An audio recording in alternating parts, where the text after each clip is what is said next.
ओम नमो भगवते वासुदेवाय।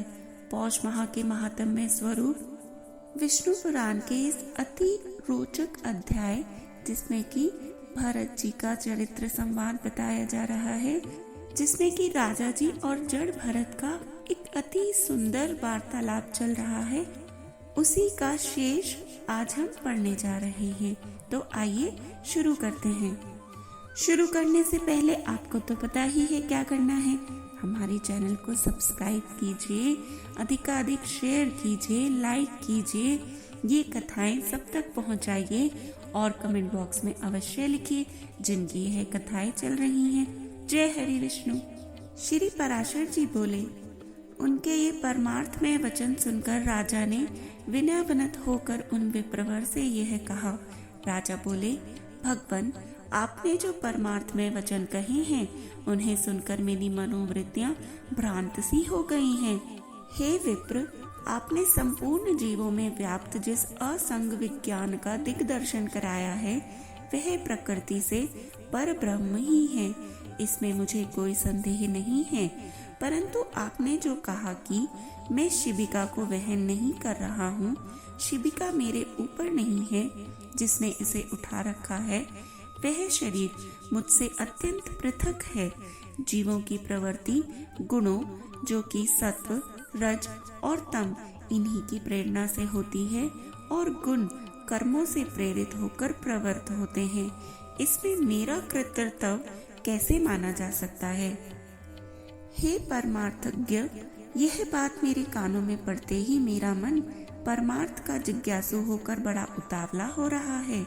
हे द्विज, मैं तो पहले ही महाभाग कपिल मुनि से यह पूछने के लिए कि बताइए संसार में मनुष्यों का श्रेय किस में है, उनके पास जाने को तत्पर हुआ हूँ, किंतु बीच ही में आपने जो वाक्य कहे हैं उन्हें सुनकर मेरा चित्त परमार्थ श्रवण करने के लिए आपकी ओर झुक गया है।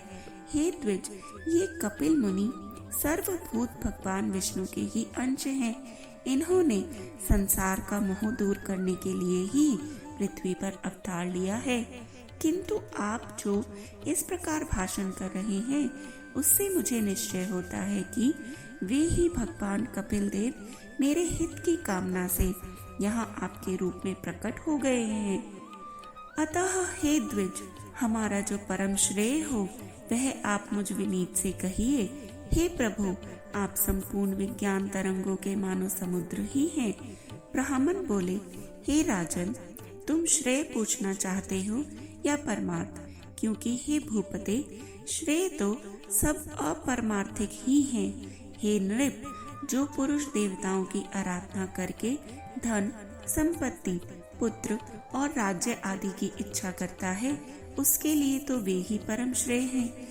जिसका फल स्वर्गलोक की प्राप्ति है वह यज्ञात्मक कर्म भी श्रेय है, किंतु प्रधान श्रेय तो उसके फल की इच्छा न करने में ही है। अतः हे राजन, योग युक्त पुरुषों को प्रकृति आदि से अतीत उस आत्मा का ही ध्यान करना चाहिए, क्योंकि उस परमात्मा का संयोग रूप श्रेय ही वास्तविक श्रेय है।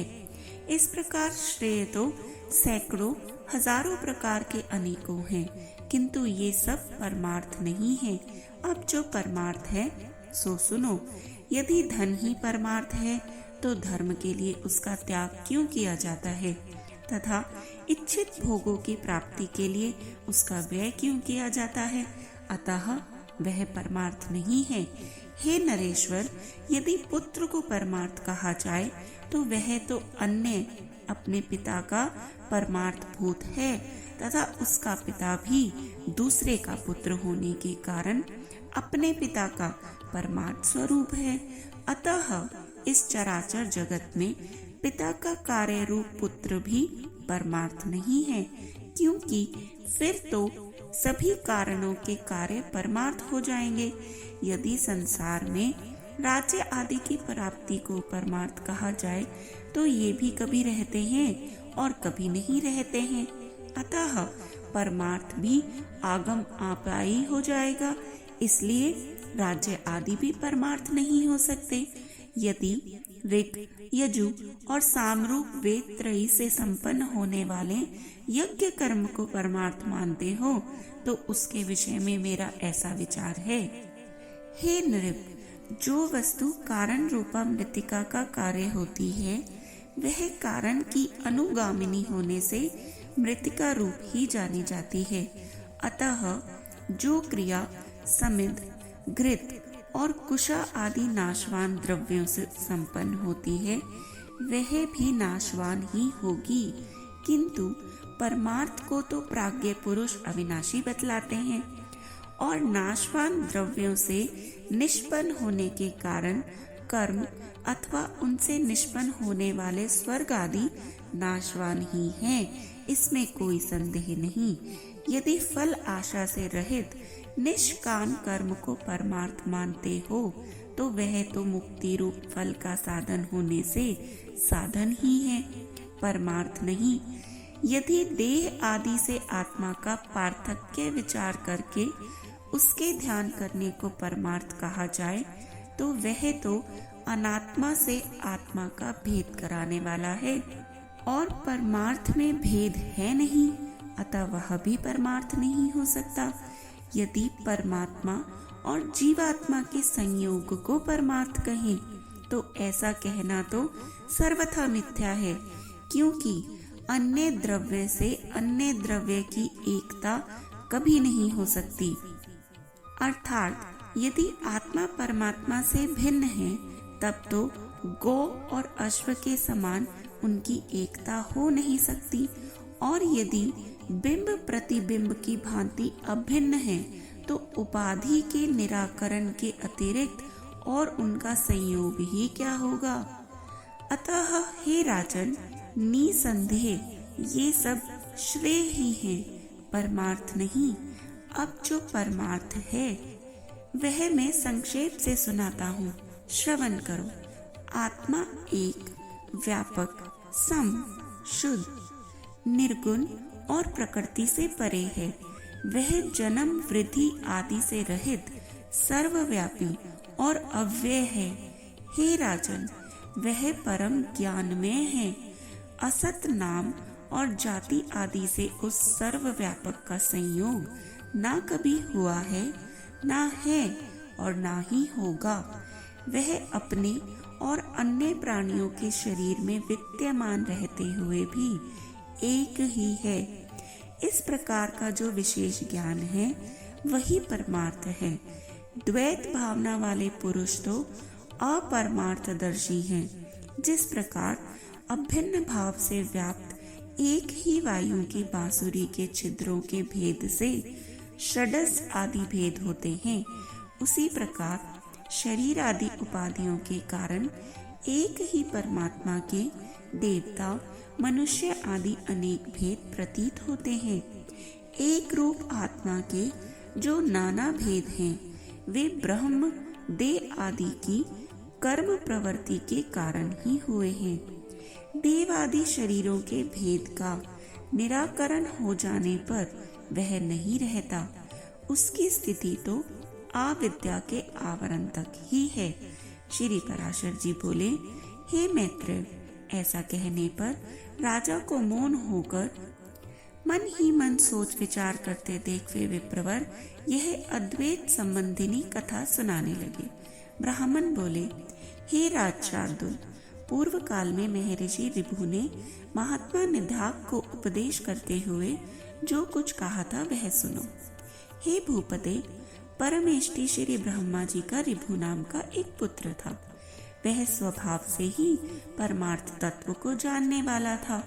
पूर्व काल में महर्षि पुलस्त्य का पुत्र निधाग उन ऋभु का शिष्य था। उसे उन्होंने अति प्रसन्न होकर संपूर्ण तत्व ज्ञान का उपदेश दिया। हे नरेश्वर, ऋभु ने देखा कि संपूर्ण शास्त्रों का ज्ञान होते हुए भी निधाग की अद्वैत में निष्ठा नहीं है। उस समय देविका नदी के तीर पर पुलस्त्य जी का बसाया हुआ वीरनगर नामक एक अति रमणीक और समृद्धि संपन्न नगर था। हे पृथ्वीओत्तम, रम्य उपवनों से सुशोभित उस पुर में पूर्व काल में ऋभु का शिष्य योगवेता निधाग रहता था।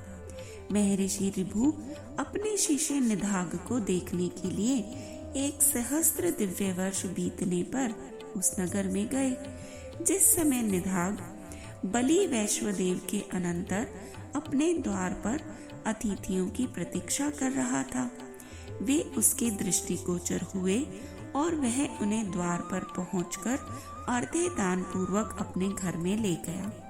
उस द्विज श्रेष्ठ ने उनके हाथ पैर धुलाए और फिर आसन पर बिठाकर आदर पूर्वक कहा, भोजन कीजिए। ऋभु बोले, हे विप्रवर, आपके यहाँ क्या क्या अन्न भोजन करना होगा यह बताइए, क्योंकि कुतस्थित अन्न में मेरी रुचि नहीं है। निधाग ने कहा, हे द्विज श्रेष्ठ, मेरे घर में सत्तू, जौ की लापसी, कंदमूल, फल आदि तथा पुए बने हैं। आपको इनमें से जो कुछ भी रुचे वही भोजन कीजिए। ऋभु बोले, हे द्विज, ये तो सभी कुत्सित अन्न हैं। मुझे तो तुम हलवा, खीर, मट्ठा और खांड से बने स्वादिष्ट भोजन कराओ। तब निधाग ने अपनी स्त्री से कहा, हे ग्रह देवी, हमारे घर में जो अच्छी से अच्छी वस्तु हो उसी से इनके लिए अति स्वादिष्ट भोजन बनाओ। ब्राह्मण ने कहा। उसके ऐसा कहने पर उसकी पत्नी ने अपने पति की आज्ञा से उन विप्रवर के लिए अति स्वादिष्ट अन्न तैयार किया। हे राजन, ऋभु के यथेच्छ भोजन कर चुकने पर निधाग ने अति विनीत होकर उन महामुनि से कहा। निधाग इस प्रकार बोले, हे द्विज, कहिए, भोजन करके आपका चित्त स्वस्थ हुआ? आप पूर्णतया तृप्त और संतुष्ट हो गए? हे विप्रवर, कहिए, आप कहाँ रहने वाले हैं, कहाँ जाने की तैयारी में हैं और कहाँ से पधारे हैं? ऋभु बोले, हे ब्राह्मण, जिसको क्षुधा लगती है उसी की तृप्ति भी हुआ करती है। मुझको तो कभी क्षुधा ही नहीं लगी, फिर तृप्ति के विषय में तुम क्या पूछते हो?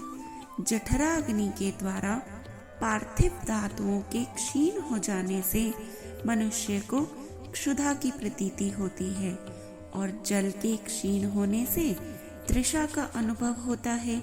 हे द्विज, ये क्षुधा और तृषा तो देह के ही धर्म है, मेरे नहीं। अतः कभी क्षुधित न होने के कारण मैं तो सर्वदा तृप्त हूँ। स्वास्थ्यता और तुष्टि भी मन ही में होते हैं, अतः ये मन ही के धर्म हैं। पुरुष से अर्थात आत्मा से इनका कोई संबंध नहीं है। इसलिए हे द्विज, ये जिसके धर्म है उसी से इनके विषय में पूछो।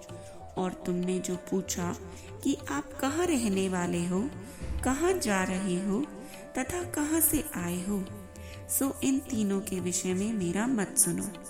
आत्मा स्वरगत है, क्योंकि यह आकाश के समान व्यापक है।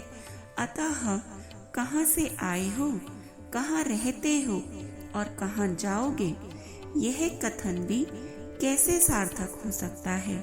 मैं तो न कहीं जाता हूँ, न आता हूँ और न ही किसी एक स्थान पर रहता हूँ। तू, मैं और अन्य पुरुष भी देह आदि के कारण जैसे पृथक पृथक दिखाई देते हैं, वास्तव में वैसे नहीं है। वस्तुतः तू नहीं है, अन्य अन्य नहीं है और मैं नहीं हूँ। वास्तव में मधुर मधुर है भी नहीं। देखो, मैंने तुमसे जो मधुर अन्न की याचना की थी, उससे भी मैं यही देखना चाहता था कि तुम क्या कहते हो। हे द्विज श्रेष्ठ, भोजन करने वाले के लिए स्वादु और अस्वादु भी क्या है? क्योंकि स्वादिष्ट पदार्थ ही जब समयांतर से अस्वादु हो जाता है तो वही उद्वेगजनक होने लगता है। इसी प्रकार कभी अरुचिकर पदार्थ रुचिकर हो जाते हैं और रुचिकर पदार्थों से मनुष्यों का उद्वेग हो जाता है। ऐसा अन्न भला कौन सा है जो आदि, मध्य और अंत तीनों काल में रुचिकर ही हो। जिस प्रकार मिट्टी का घर मिट्टी से लीपने पोतने से दृढ़ होता है, उसी प्रकार यह पार्थिव देह पार्थिव अन्न के परमाणुओं से पुष्ट हो जाता है। जौ, गेहूं, मूंग, घृत, तैल, दूध, दही, गुड़ और फल आदि सभी पार्थिव पदार्थ पार्थिव परमाणु ही तो हैं। इनमें से किसको स्वादु कहें और किसको अस्वादु। अतः ऐसा जानकर तुम्हें इस स्वादु और अस्वादु का विचार करने वाले चित्त को समदर्शी बनाना है, क्योंकि मोक्ष का एकमात्र उपाय समता ही है। ब्राह्मण बोले, हे राजन, उनके ऐसे परमार्थमय वचन सुनकर महाभाग निधाग ने उन्हें प्रणाम करके कहा, प्रभु आप प्रसन्न होइए, कृपया बतलाइए मेरे कल्याण की कामना से आए हुए आप कौन हैं? हे द्विज, आपके इन वचनों को सुनकर मेरा संपूर्ण मोह नष्ट हो रहा है। ऋभु बोले, हे द्विज, मैं तेरा गुरु ऋभु हूँ। तुझको सदस्विदिकेनी बुद्धि प्रदान करने के लिए मैं यहाँ आया था। अब मैं जाता हूँ। जो कुछ परमार्थ है वह मैंने तुझसे कह ही दिया है। इस परमार्थ तत्व का विचार करते हुए तू इस संपूर्ण जगत को एक वासुदेव परमात्मा ही का स्वरूप जान। इसमें भेदभाव बिल्कुल नहीं है। ब्राह्मण बोले, तदंतर निधाग ने बहुत अच्छा कहकर उन्हें प्रणाम किया और फिर उससे परम भक्ति पूर्वक पूजित होकर विभु स्वेच्छा अनुसार चले गए। जय हरि विष्णु। आगे के और अध्यायों को सुनने के लिए कृपया हमारे साथ बने रहें और जपते रहें। हर हर महादेव।